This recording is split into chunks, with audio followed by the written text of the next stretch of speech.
physically. I'm going to try to stray away from digital because I love physical media, but the Marvel Unlimited app would be a great way to keep up with the podcast. We'll of course start in the 90s with his original self-titled comic. There's a few others, some mini-series, and even video games that we can discuss, and trust me, I'd love to discuss the video games down the line. That said, let's get back to today's issue, Spider-Man 2099, number 2, Nothing Ventured. Links will be in the podcast notes. According to Marvel.com, issue number 2 was released on December 1st, 1992. Let's take a look back at what else was happening that day in history. Hey, can I call a timeout? As of December 1st, Bram Stoker's Dracula was top of the box office, and in both the US and UK, top of the music charts was I Will Always Love You by Whitney Houston. On the small screen, we had TV shows like Only Fools and Horses, Full House, Dinosaurs, and Melrose Place. People didn't really have cell phones, we had landlines, and some people had pagers. The majority of people never even heard of the internet, let alone had access. I haven't seen Bram Stoker's Dracula, but I think I might have like a Sega CD game of it. But for TV shows, Full House and Dinosaurs are great. The Full House theme song will earworm its way into ruining your day. For our younger listeners, a pager was a small wireless device that received and displayed short alphanumeric or voice messages. They weren't full-on phones, but you'd get the message and know to call someone or go to a place. In movies, usually business people had them. Fast forward to today, and you can get all that and more in a common smartphone. Pagers, however, are still in use by restaurants. Many will give you a little pager that'll ring when your table's ready, though some ask for your phone number and they'll just text you, effectively accomplishing the same thing. That's a taste of what the world was like when Spider-Man 2099 number 2 was published. I'm reading this from the new Spider-Man 2099 Omnibus Volume 1. The comic was written by Peter David, penciled by Rick Leonardi, inker Al Williamson, colorist Noel Giddens, letterer Rick Parker, and editors Joey Cavalieri and Sarah Massoff. The cover shows Spider-Man 2099 clinging to a wall in the foreground. In the background, we see an explosion. The text displayed on the wall that Spider-Man's clinging to says, "The High-Tech Hunt." His hand obscures the Spider-Man 2099 text, which is kinda neat. Let's check out the About This Issue section on the Marvel Unlimited app for this issue. What is the history of Miguel O'Hara, the new Spider-Man of 2099? Discover his backstory in this shocking issue, plus a rude interruption from Agents of the Future, the Public Eye Squad. A little less vague than last issue summary, but I think we've already covered a lot of his history. We know he had great education, worked for Alchemix, working on genetic modification. He went on to quit, but he was drugged by his boss, so he went to overwrite his current drugged DNA with an older, cleaner save file using a work database, but another worker messed up the settings and added Spider-Man DNA in there. That's all issue number 1, so I'm not sure what else they can realistically add. More from the Public Eye sounds like it'll be fun. More of an excuse for the writers to show off Miguel's abilities against lower power grunts. After the break, we'll summarize the issue. I don't understand. Why aren't Anti-Venom's powers draining his... Because mine aren't radiation-based, if you have to know. Didn't know. Don't care. What it do, guys? Manjoume here, and if you like board games, especially deck-building games, you should check out @Team_Thunder on YouTube. There we have unboxings and games of Legendary, a Marvel deck-building game, the DC deck-building game, the Transformers deck-building game, and many more. That's also where you can find VODs for this, Dawn of Pod, and Water Damage in Aquaman Podcast, where you can directly leave a comment and we can discuss the issues. That was a good warm-up. So when do I get a real challenge? We continue from our last issue, where Miguel is recording a diary entry by narrating to his AI waifu, Lila. If none of that makes sense, check out our last episode, then come back to this one. We see him sitting in the dark talking to her. After emerging from the transformation chamber, Miguel was in a haze, not really understanding what was happening to him. Everything was numb. He's just there, naked, staring at his hands, whose digits had these talons coming out of them. His vision was so weird that he couldn't really see his hands. It's not fully explained, but my guess is maybe everything was so blurry that he could only see like vague outlines. All he could hear was buzzing, which he muses could be Aaron Delgado's voice or his subconscious freaking out about what was happening and trying to keep him from really internalizing it all. Aaron was yelling at him, maybe yelling Miguel's name. He tried focusing on him, finally noticing him, and was able to let out an Aaron? Aaron in turn did not take too kindly, telling him to back away, pulling out a laser gun, shooting at Miguel, telling him to keep away. Shoom! Acting quickly, Miguel ducks. Aaron, stop! Shoom! He shoots again. Stop! Miguel keeps dodging. One shot just missing his head. I won't let you kill me. I don't care what you've turned into. I won't let you kill me. Jumping toward Aaron, Miguel tells him, will you shut the shock up for one? And Aaron shoots again, this time hitting a canister with a danger label on it. This causes a huge explosion. Boom! There's a huge hole in the Alchemix building, fire, smoke coming off of it.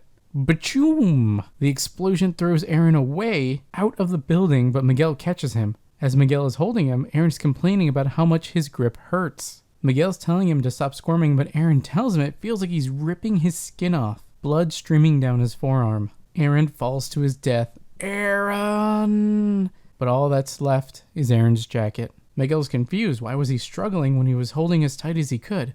But then he looks at his hands and notices the talons. They were razor sharp, and the tighter he held on, the more the sharp talons actually dug into Aaron's arms. Miguel puts on the jacket so he's slightly less naked, but before he can really come to grips with what just happened, the public eye arrive to investigate the explosion. They see a person and tell them to put their hands over their head. Miguel starts thinking, talons, heightened vision, leaping like a spider, specifically. Dear Lord, the spider program. He jumps off the building, proclaiming to be a freak and he'd rather die, but comes to his senses and uses his talons to slow his falling. Help! Here he notices his toes have talons as well, but they come out at the bottom to support him while climbing.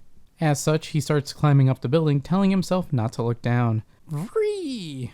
Sirens wail as more of the public eye arrives on the scene, telling people to move along, nothing to see here. A flying fire patrol is working on the fires, and Miguel's made his way up to the top of the building, and he's asking himself why Aaron had to mess with his attempt to rid himself of the rapture. If you wanted to kill me, the least you could have done is get it right. Instead, he's stuck like this, and I don't have the guts to finish your job. With nowhere to run, Miguel's about to let the public eye apprehend him. Luckily for him, a man dressed as Thor, yelling about how Thor will return soon, is paragliding by. Miguel hitches a ride on the glider. The Thorite, as they're called, asks, what manner of bizarre being art thou? Come again? I said, who the shock are you? I don't know, the Easter Bunny, Santa Claus, Spider-Man, take your pick. He ends up picking Spider-Man since he was one of Thor's allies back when. Miguel starts thinking, being shot might have been the better choice, but eventually they do land. A bit of a crash though. But the Thorite was pretty cool about it, even giving Miguel some of the cloth from his paraglider to use as a mask. He tells him, it was my honor, and remember, Thor is coming. Yes, well, I'll set an extra place. Back to Alchemix, Tyler is on a call with Tiger Wilde, who's threatening him. They mention an assassin. I think that's supposedly the person who caused the explosion. Wanting to find the assassin, Tyler demands to know where Venture is. Venture's a bounty hunter, who is already in the building. Venture kind of looks like a cowboy with a couple high-tech eyes that he can use to track the movement in places of where people have been. In doing so, he can tell that there was an explosion and that somebody had been on their stomach near the edge of the building. While he's doing that, he's just standing there. One of the public eyes says that these elite guys give me the creeps. And another one tells him, I bet he can hear you no matter how you whisper. You'd win that bet, Venture answers. Now at the board meeting, turns out their spy in Latveria was detected and disposed of despite the armor they'd fitted him with. Luckily, they got the armor back in one piece. Venture walks in and pulls the CD out of the side of his head and puts it into a computer to show what he found. He was able to construct a basic layout of what had happened with generic human models. Tyler's impressed with the wall-crawling person and asks Venture to find him. Venture tells him, make it worth my while and I'll drag his butt back from the moon if I have to. Cut back to Miguel's apartment. He's just been woken up by Lila with a priority call, thinking it was all a dream. Arg! This is insane. I ripped my sheets to shreds, but I haven't injured myself. He presses the talons against his body, and it retracts, so he muses that he can probably do it by will if he practices. Outside, Venture is tracking Miguel's footsteps. The priority call Lila mentioned earlier was from Miguel's brother, Gabriel. It's an AR video call. He notes how terrible Miguel looks and tells him he's coming over. Miguel tells him not to, and the transmission breaks up.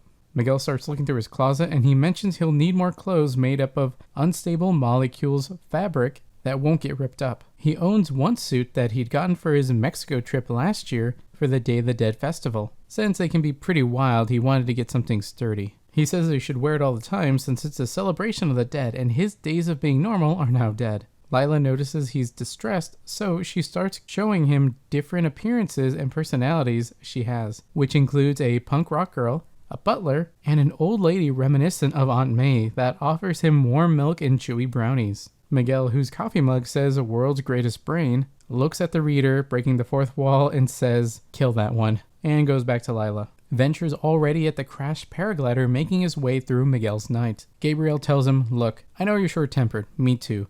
When you're half Mexican, half Irish, you're not going to be Mr. Sweetness and Light." But he wants him to be honest with him. Miguel tells him he got better, he beat the rapture addiction. Gabriel challenges this because it's not even possible to do that, and Miguel's the one who told him that. He pleads with him. Alchemex is a bad place with bad people, and the corporate raider program is just wrong and evil. While he's talking, Miguel's forearms start to itch, and he looks outside, removing his glasses, and he's able to see Venture walking around in the distance. Quickly, he rushes Gabriel out the door, tearing his jacket in the process, likely from his talons. Once alone, he reveals that he recognized Venture from the Alchemex Elite Core file, a cyanitically enhanced heat tracker and cyborg. Then he remembers right now they're on the trail of a person, but not specifically Miguel. To put him off of Miguel's track, he needs to hand them another person of interest. Miguel uses a handheld sealer to attach the skycloth that he'd been using as a mask to his Day of the Dead costume. By itself, it can't keep him aloft, but the idea is with the combination of the updrafts and his agility, he might be able to glide. Meanwhile, Venture has made it to the apartment building. Ready, Miguel asks Lila to open the window, which is permanently sealed for his protection, so he just breaks through it. The pose of him jumping is awesome and dynamic. But then he goes into more of a falling pose, hoping the updrafts will catch the cloth, but it doesn't catch on when he thinks it will. Venture notices the heat impression getting stronger and stronger until cloth thump. Miguel dive kicks Venture, knocking him to the ground. Miguel's happy the glider material worked, otherwise Miguel would have had a much shorter comic run. He's terrified, but doesn't want Venture to know that. He's got to say something that'll shake him up. Turn the page, and here's where we have my quote of the issue. Son of a... Computer, this laboratory has been compromised. Initiate self-destruct sequence. 10 seconds. 10 seconds? That's barely enough time to come up with a clever explosion-related quip. Ooh, that must really burn you up. So long, Spider-Man. It's been a blast. Oh, she's good.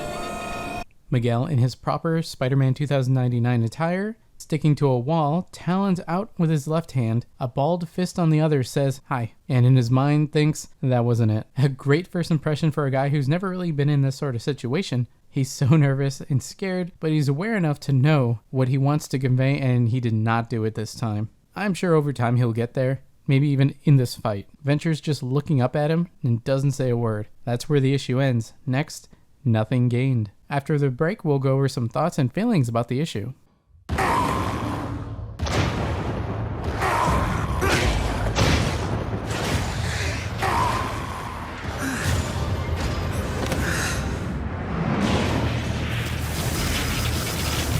Our reality is coming apart at the seams.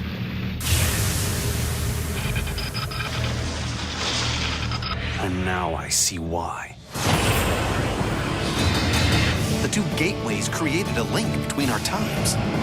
Together, across the expanse of time, we must defeat our enemies and defy death itself. No, not this time! I like this issue more than the last one, and the pages just flew by for me. Miguel didn't come off as snarky as the first issue, and it's a great improvement. He's more reacting to what's happening to his body and the world around him at this point. It's different because before he was the smartest guy in the room and felt comfortably in power. Now he's a monster, accidentally killed someone, and now he's on the run. Seeing the Thor art was fun because it's more of the familiar. Granted, I don't think we'll actually see Thor, but it should be technically possible. Thor is hundreds, maybe thousands of years old, so unless he actually died, he should still be around. Maybe he looks like Odin now with like a huge beard, white hair, but still around. Turns out it was really important to find the Thorite because not only was he like his getaway plan, but the cloth from the glider is really important to the costume. Speaking of, since he bought the costume, that means if it ever does tear or wear out, he could just buy a new one until they figure out that this is just a store-bought costume and they start tracking the sales. The action at the end of the comic was cool. Seeing a full-on dive kick Man, that's great. I thought the image on the last page looked familiar, and when I closed the omnibus, I actually noticed that they use the same page, sans the text, as the front cover. Honestly, it's a great image, only ruined by Miguel himself botching his first line to his enemy. What do you think? Did you read the comic? Let's continue the discussion on social media and the YouTube VOD. You can find me at ManjoumeThunder on Twitter and at Team_Thunder on YouTube. If you're looking for another podcast to listen to and want a broader look at DC Comics, check out Dawn of Pod, a Dawn of DC podcast on Spotify and anywhere you can find podcasts. Or if you're looking for another podcast to listen to and want to learn more about Aquaman, King of the Seven Seas, check out Water Damage in Aquaman podcast on Spotify and anywhere you can find podcasts. Manjoume out. I've had it with this jabbering freak.